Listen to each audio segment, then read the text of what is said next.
How did Stonewall Jackson contribute to Confederate victories? If you're curious about how one of the most legendary generals of the American Civil War made such a significant impact, you're in the right place. Let's explore the remarkable contributions of Stonewall Jackson to Confederate victories. Stonewall Jackson was known for his innovative and daring tactics.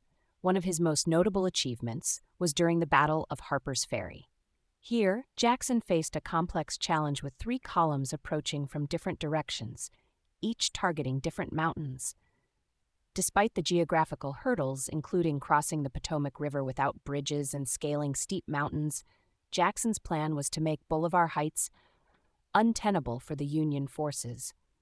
He positioned Confederate cannons on Maryland and Loudoun Heights, which allowed him to bombard the Union positions from superior elevations, making it impossible for the Federal forces to retaliate effectively.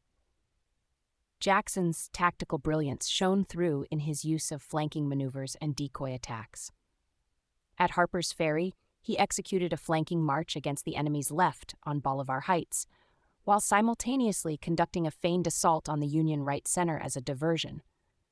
This clever strategy allowed him to redeploy his artillery to the base of Loudoun Heights, ultimately outmaneuvering and outgunning the Union forces, leading to their surrender.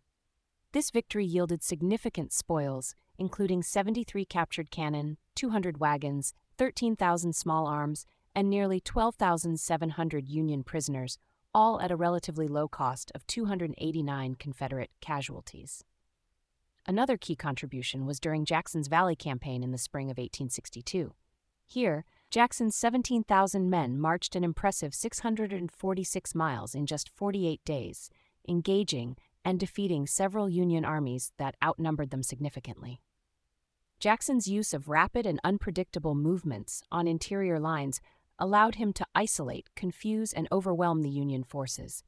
For instance, after an initial tactical defeat at the First Battle of Kernstown, Jackson's strategic retreat and reorganization led to a series of victories that prevented Union forces from reinforcing the offensive against Richmond. Jackson's mastery of tactical deception was a hallmark of his strategy. He often used fake marches and attacks from unexpected directions to keep the enemy guessing.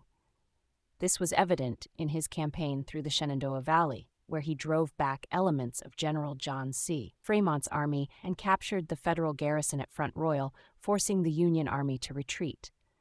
His ability to conceal his movements and join forces with other Confederate generals, like Richard S. Ewell, was crucial in securing these victories. At the Battle of Chancellorsville, Jackson's final major battle, he once again demonstrated his genius. He proposed a daring plan to split the Confederate army and send his corps around the Union army's right flank. This surprise attack shattered 2 miles of the Union position, showcasing Jackson's ability to adapt and innovate on the battlefield. In summary, Stonewall Jackson's contributions to Confederate victories were rooted in his tactical brilliance, use of deception, and ability to adapt to challenging terrain and enemy movements. His innovative strategies and bold maneuvers often turned the tide of battles in favor of the Confederacy, making him one of the most celebrated generals of the American Civil War.